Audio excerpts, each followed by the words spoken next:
Hello student, जय हिंद। पिछले class में आप लोग को पिछले वीडियो में बतलाया गया था धातु के बारे में। धातु स्टार्ट किए थे हम लोग, और धातु में आपको सिर्फ बेसिक चीज जो है इंट्रोडक्शन वो बतलाए थे कि तत्वों को ही उनके विशिष्ट गुणों के आधार पर धातु तथा उपधातु में वर्गीकृत किया गया है। कुछ विशिष्ट गुणों वाले जो एक तरह के गुण प्रदर्शित करते हैं उनको धातु कहा गया है। धातु से जस्ट उल्टा अपोजिट जो गुण प्रदर्शित करते हैं वो अधातु कहलाते हैं।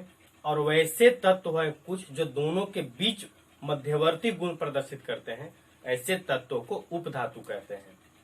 इतना आपको बतलाया गया था।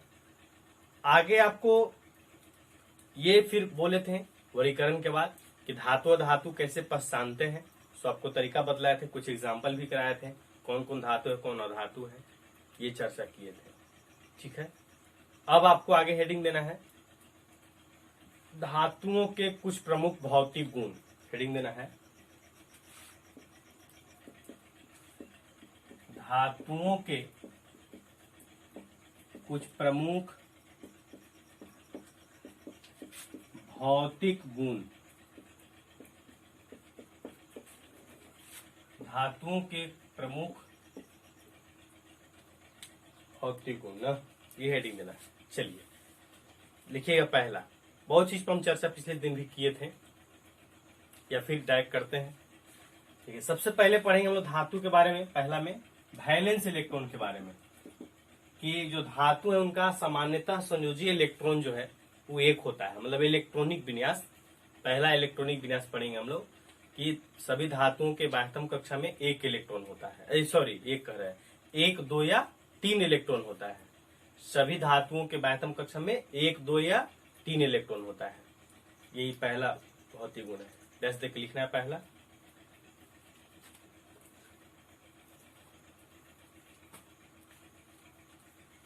देखिएगा, सभी धातुओं के बाह्यतम कक्षा में सामान्यतः 1 या 2 या 3 इलेक्ट्रॉन, 1 या 2 या 3 इलेक्ट्रॉन पाए जाते हैं। इतना लिखने के बाद आपको एग्जाम्पल ऐसे लिखना है। सोडियम है 11, 1s2, 2s2, 2p6, 3s1। नीचे लिख देंगे वैलेंस इलेक्ट्रॉन 1। बताए थे ना कैसे निकालना है, बार बार चर्चा नहीं करेंगे। अब दूसरा एग्जाम्पल दिखा देंगे। बेरिलियम का परमाणु संख्या 4, 1s2, 2s2। वैलेंस इलेक्ट्रॉन इसका कितना हो जाएगा? बाह्यतम कक्षा, पहला कक्षा है, दूसरा बाह्यतम कक्षा है, और दूसरा में कितना इलेक्ट्रॉन है? 2 हो गया। चलिए दूसरा लिखेंगे, पहला था, दूसरा लिखेंगे। सभी धातुएं उष्मा एवं विद्युत के सुचालक होती हैं। सभी धातुएं उष्मा एवं विद्युत के सुचालक होती हैं। सुचालक का मतलब क्या होता है? सुचालक का मतलब होता है जिससे, विद्युत का सुचालक का मतलब कि जिससे विद्युत धारा प्रवाहित हो जाए। मतलब ये मार्कर सुचालक तब कहलाएगा जब इससे विद्युत धारा यहां से ऐसे कोई तार ला करके ऐसे जोड़ दें, वे किधर ऐसे टच कर दे, स्पर्श कर दें, और यदि और इधर कुछ और उपकरण लगा हो, बल्ब वगैरह, और स्विच ऑन करने पर अगर बल्ब इधर का जल जाए, इसका मतलब ये हुआ कि विद्युत धारा इससे क्रॉस करके यहाँ तक जला है, मतलब ये सुचालक होगा। यदि विद्युत धारा नहीं प्रवाहित होगा तो कुचालक कहलाएगा। तो ये विद्युत धारा इससे प्रवाहित होगा कि नहीं होगा? ये मार्कर से विद्युत धारा का प्रवाह नहीं होगा, इसका मतलब ये कुचालक पदार्थ है। ठीक है, तो सुचालक का मतलब होता है कि जिससे विद्युत धारा का प्रवाह। उसी तरह सुषमा का सुचालक का मतलब जिससे उष्मा इस छोर से इस छोर आ जाए, उसको क्या बोलेंगे? सुचालक बोलेंगे, उष्मा का। धातु जो है वो उष्मा एवं विद्युत दोनों का सुचालक होता है। जो धातुएं हैं उष्मा एवं विद्युत के सुचालक होते हैं। इसका मतलब यह कि धातु से उष्मा और विद्युत दोनों प्रवाहित होता है, दोनों गुजरता है। समझिएगा, विद्युत का सुचालक होने के लिए कंडीशन होता है, शर्त होता है। क्या शर्त है? तो कोई भी धातु या कोई भी पदार्थ सुचालक होगा, इसके लिए दो गुण उसमें होने चाहिए। पहला क्या? पहला यह होना चाहिए कि उसमें मुक्त इलेक्ट्रॉन होना चाहिए, 1 या 2 या 3 इलेक्ट्रॉन, फ्री इलेक्ट्रॉन होना चाहिए। हम इलेक्ट्रॉन पर आ गए और शुरू से बोलते हैं आपको, एक बार सुनिएगा। कोई भी पदार्थ सुचालक हो, इसके लिए दो चीज जरूरी है। क्या जरूरी है? पहला एक, उसमें आयन होना चाहिए, कोई भी आयन। आयन दो ही तरह का होता है, धनायन और ऋणायन। तो उसमें आयन होना चाहिए। पहला शर्त यह है कि कोई आयन होना चाहिए, और दूसरा ये वो आयन गतिशील होना चाहिए। गतिशील मतलब वो चल सके, एक जगह से दूसरी जगह जा सके, ऐसा आयन होना चाहिए। तो वो कोई भी पदार्थ होगा वो सुचालक हो जाएगा। तो धातु में क्या है? तो धातु जो है उसमें आयन होता है। कौन आयन? इलेक्ट्रॉन मुक्त रहता है, फ्री इलेक्ट्रॉन रहता है। इलेक्ट्रॉन जो है वास्तव कक्षा में 1, 2, 3 जो इलेक्ट्रॉन रहता है वो एक जगह से दूसरी जगह आ जा सकता है। फ्री इलेक्ट्रॉन होता है, मुक्त इलेक्ट्रॉन होता है। तो हम क्या बोले पहला सर कि आयन होना चाहिए। तो आयन के रूप में इलेक्ट्रॉन है। इलेक्ट्रॉन भी तो आयन पदार्थ है। इलेक्ट्रॉन भी एक तरह का आयन है, इस पर आवेश होता है, चार्ज होता है माइनस, तो ये भी आयन हो गया। तो आयन रूपी धातु में इलेक्ट्रॉन होता है और इलेक्ट्रॉन गतिशील होता है, इसीलिए जो धातु क्या है? सुचालक है। कोई भी पदार्थ सुचालक तभी होगा जब उसमें आयन होना चाहिए, आयन गतिशील होना चाहिए। मतलब ये कि जो विद्युत धारा है वो एक तरह वो कोई उसको ढो करके ले जाने वाला होना चाहिए, लेबर होना चाहिए। और लेबर जिंदा रहेगा तब ना, मरल रेबल रहेगा तो कोई काम हो जाएगा? नहीं होगा। तो उसी तरह से लेबर के रूप में आयन समझना है, और लेबर जिंदा होना चाहिए, माने गतिशील होना चाहिए, आयन गतिशील होना चाहिए। तो सुचालक पदार्थ कोई भी हो जाएगा। धातु इसलिए होता है, उसमें आयन के रूप में इलेक्ट्रॉन होता है, वो इलेक्ट्रॉन गतिशील होता है, मुक्त होता है, फ्री इलेक्ट्रॉन होता है, इसीलिए धातुएं सुचालक होती हैं। चलिए, पहला ये हो गया। दूसरा हो गया, तीसरा लिखना है आपको। धातुएं आघातवर्धनीय एवं तन्य होती हैं। धातुएं आघातवर्धनीय एवं तन्य होती हैं।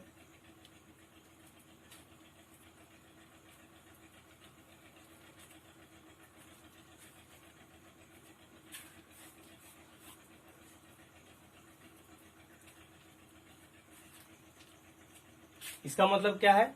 आघातवर्धनीय का मतलब होता है कि वह गुण कि ऐसे किसी धातु पर प्रहार करें तो वो टूटे नहीं, चूर चूर होकर के टूटे नहीं, फैल जाए। जैसे गीला मिट्टी है, ऐसे गोला बना हुआ है, और उस पर जोर से मारेंगे तो वो क्या चूर चूर टूटेगा? नहीं, वो ऐसे फैल जाएगा, चिपटा हो जाएगा। इसी गुण को आघातवर्धनीय कहते हैं। तो जो धातु है वो क्या है? आघातवर्धनीय होता है, मतलब उस पर प्रहार करेंगे तो टूटेगा नहीं, फैलेगा। ठीक है। और तन्य का मतलब क्या है? कि जिसको ऐसे तान करके, खींच करके पतला तार के रूप दिया जा सके, जिससे पतला तार बनाया जा सके खींच खींच करके, इस गुण को क्या बोलते हैं? तन्यता बोलते हैं। तो धातु तन्य भी होता है और आघातवर्धनीय भी होता है। ठीक है। चलिए,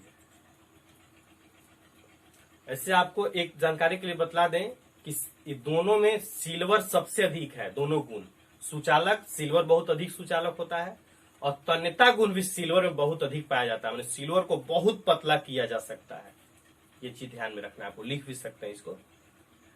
अभी जहां लिखे हैं ना पॉइंट, उसके आगे नोट करके लिख सकते हैं कि सिल्वर बहुत अधिक सुचालक होता है, साथ ही साथ तन्यता गुण भी बहुत अधिक पाया जाता है। मतलब पतला तार सबसे ज्यादा इसी का किया जा सकता है। चलिए, आगे लिखना है। धातुएं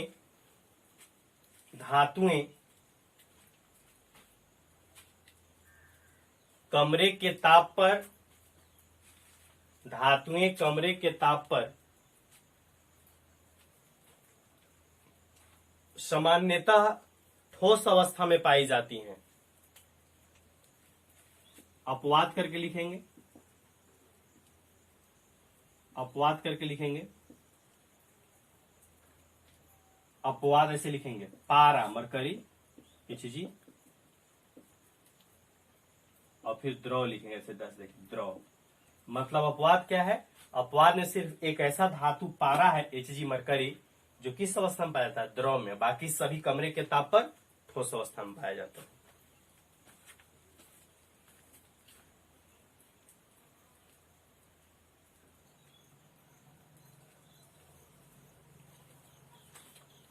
चलिए पारा लिख लिए। आगे आपको अगला लिखना है गुण, चौथा हो गया होगा ना ये, नेक्स्ट लिखेंगे।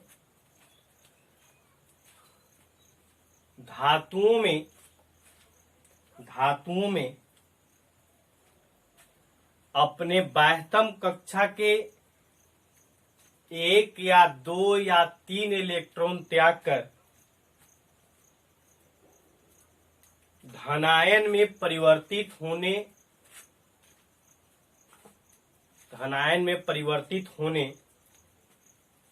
के गुण पाए जाते हैं। धातु के इस गुण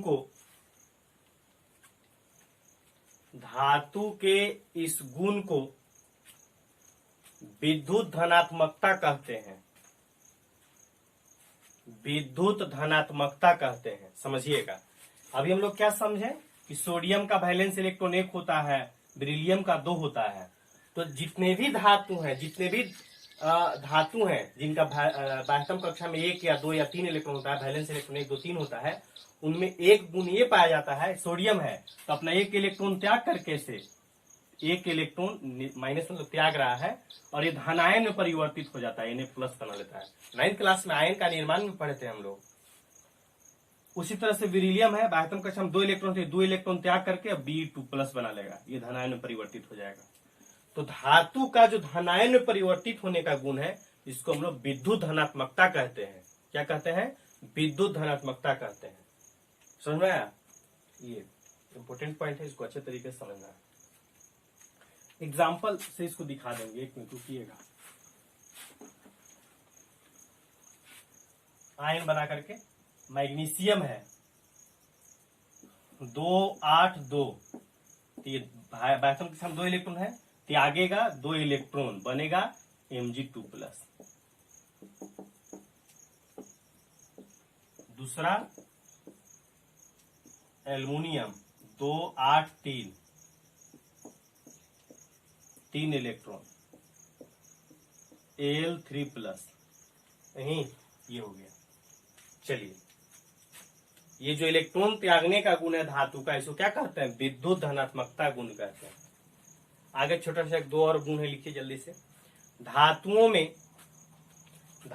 में एक विशेष प्रकार की चमक पाई जाती है। धातुओं में एक विशेष प्रकार की चमक पाई जाती है, जिसे धातुई चमक कहते हैं। जिसे धातुई चमक कहते हैं। अगला लिखेंगे। धातु होता है ना कुछ उसका चमक जरूर होता है। लोहा ही धूसर कलर ही होता है, लेकिन चमकता है वो। एल्युमिनियम भी चमकता है, सभी धातुएं में चमक पाई जाती है। अगला लिखेंगे। सभी धातुओं को पीटने पर या प्रहार करने पर एक विशेष प्रकार की ध्वनि उत्पन्न होती है। एक विशेष प्रकार की ध्वनि उत्पन्न होती है, जिसे धातुई ध्वनि कहते हैं। जिसे धातुई ध्वनि कहते हैं। धातु कैसे पीटेंगे तो टन टन की आवाज आता है ना, तो उसको धातुई ध्वनि कहते हैं। चलिए,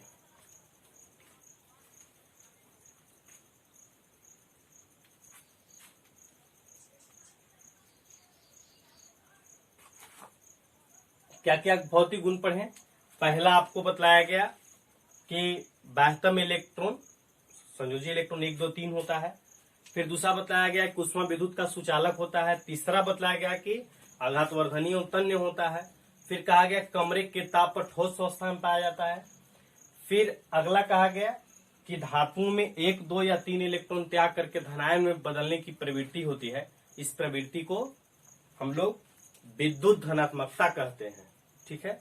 फिर आगे कहा गया कि उसका ध्वनि जो है एक विशेष प्रकार का ध्वनि होता है, जिसको धातुई ध्वनि कहते हैं। एक विशेष प्रकार का चमक होता है, जिसे धातुई चमक कहते हैं। 7 पॉइंट आपको बताया गया। ठीक है।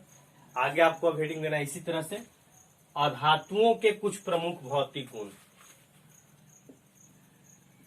अधातुओं के कुछ प्रमुख भौतिक गुण।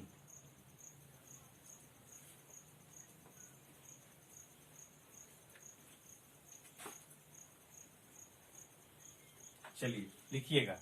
पहला उसी जैसा कुछ मिलता जुलता होगा। पहला वहां संयोजी इलेक्ट्रॉन पढ़े थे कि 1 2 3 होता है। यहाँ क्या बतलाए थे आपको कि 5 6 7 या 8 होता है। लिखिए जल्दी से।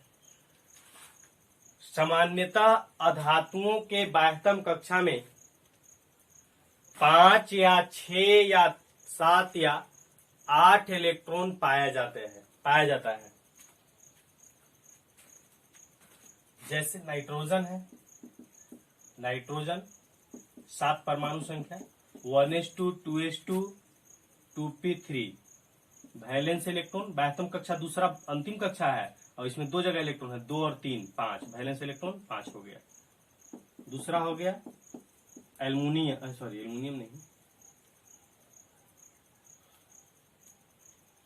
कार्बन फास्फोरस या क्लोरीन। देखिए ना Cl17 chlorine 1s2 2s2 2p6 3s2 3p5 valence electron 2 और 5 7।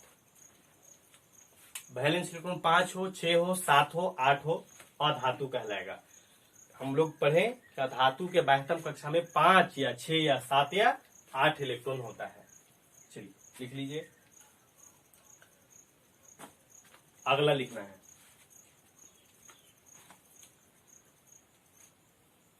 अधातुएं उष्मा एवं विद्युत के कुचालक होती हैं। उष्मा एवं विद्युत के कुचालक होती हैं। फिर नीचे अपवाद लिख करके लिखेंगे। अपवाद लिख करके लिखेंगे।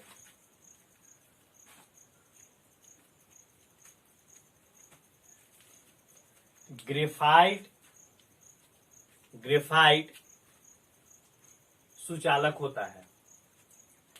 सुनिएगा, ग्रेफाइट जो है वो अधातु है, कार्बन का एक रूप है, अपरूप जिसको कहते हैं। कार्बन का एक अपरूप है, माने अधातु है ग्रेफाइट।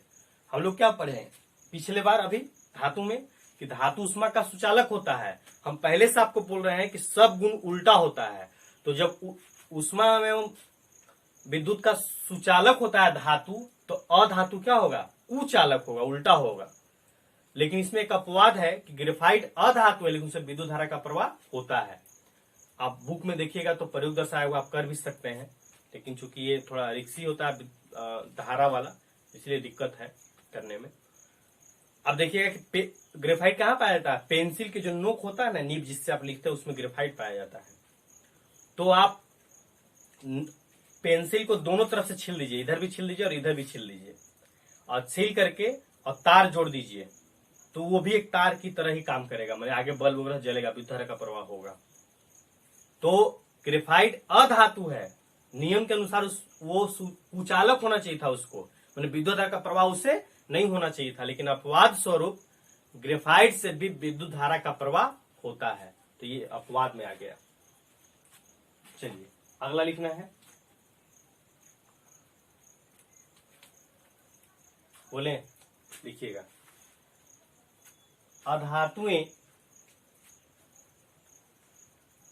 आघातवर्धनीय एवं तन्य नहीं होते हैं, अर्थात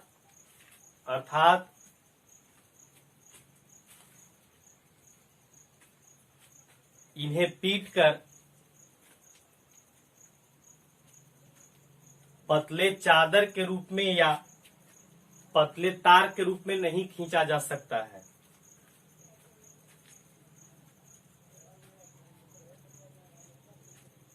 इस पर प्रहार करने पर वे चूर चूर टूट जाते हैं। अधातु के इस गुण को भंगुर गुण कहते हैं। भंगुर, जिसे प्रहार किए, कैसे शीशा है उस पर से पत्थर मारेंगे तो चूर चूर टूट जाएगा, तो उसी गुण को भंगुर कहते हैं। अधातुएं भंगुर होती हैं, उसको प्रहार करेंगे तो चूर चूर होकर टूट जाएगा। चलिए अगला लिखेंगे। अगला, कमरे के ताप पर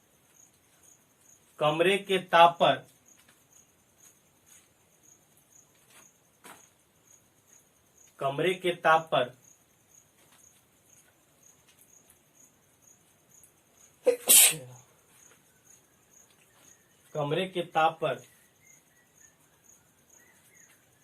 अधातुएं सामान्यतः गैस एवं ठोस अवस्था में पाई जाती हैं। गैस एवं ठोस अवस्था में पाई जाती हैं। अपवाद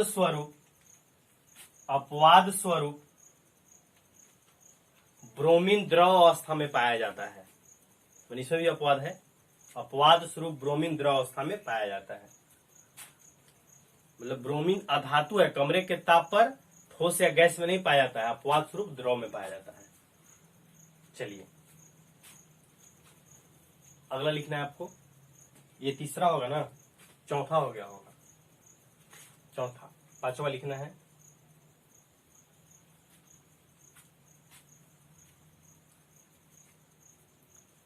अधातुओं में अपने बाह्यतम कक्षा के 5 या 6 या 7 या 8 इलेक्ट्रॉन, एक मिनट सॉरी, अधातुओं में अपने बाह्यतम कक्षा में 1 या 2 या 3 इलेक्ट्रॉन ग्रहण कर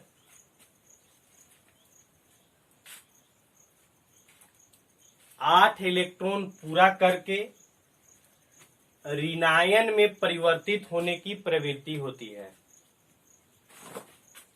ग्रहण कर ऋणायन में परिवर्तित होने की प्रवृत्ति होती है। अधातु के इस प्रवृत्ति या गुण को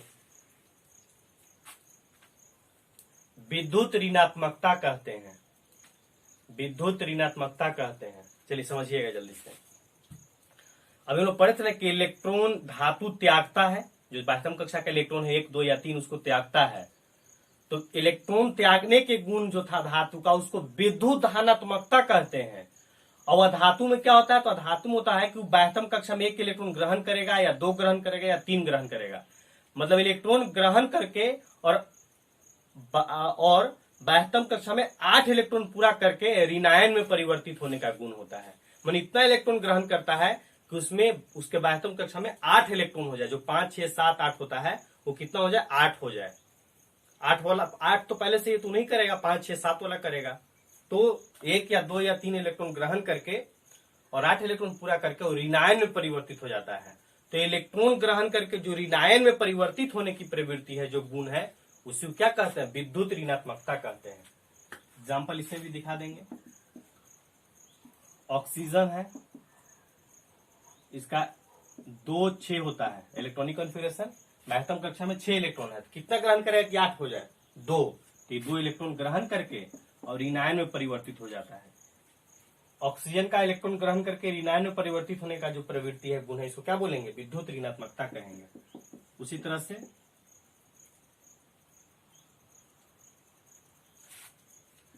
फास्फोरस है 2, 8, 5। बाह्यतम कक्षा में 5 इलेक्ट्रॉन है, कितना ग्रहण करेगा कि 8 हो जाएगा? 3। तो ये 3 इलेक्ट्रॉन ग्रहण करके और P3 माइनस कर लेगा। इसको क्या बोलेंगे? विद्युत धनात्मकता कहेंगे। सॉरी, विद्युत ऋणात्मकता।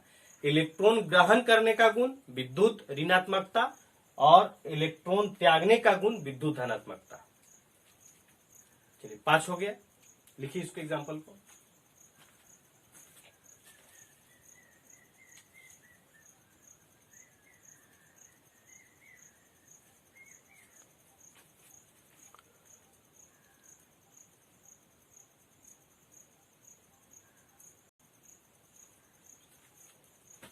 चलिए अगला देखिएगा। अगला लिखना है जल्दी से। 6ठा पॉइंट, अधातुओं में कुछ विशेष प्रकार की चमक नहीं पाई जाती है। अधातुओं में कोई विशेष प्रकार की चमक नहीं पाई जाती है। अधातुओं में कोई विशेष प्रकार की चमक नहीं पाई जाती है। अपवाद करके लिखेंगे। आयोडीन एवं ग्रेफाइट चमकीले होते हैं। आयोडीन एवं ग्रेफाइट चमकीले होते हैं, माने चमकते हैं। चलिए सुनिए क्या कहा गया। मतलब सभी अधातु धातु की तरह चमकता नहीं है, इसमें कोई चमक नहीं पाया जाता है। अपवाद है कि ग्रेफाइट और आयोडीन क्या होता है, चमकता है। आयोडीन ग्रेफाइट के बारे में तो आपको बता दिए, पेंसिल के नोक पे रहता है, आप देखते हैं लिखा हुआ तो चमकता है कि नहीं, लिखने के बाद अच्छे तरीके से चमकता है, उसमें चमक पाया जाता है। अब आयोडीन कहाँ पाया जाता है, नमक में।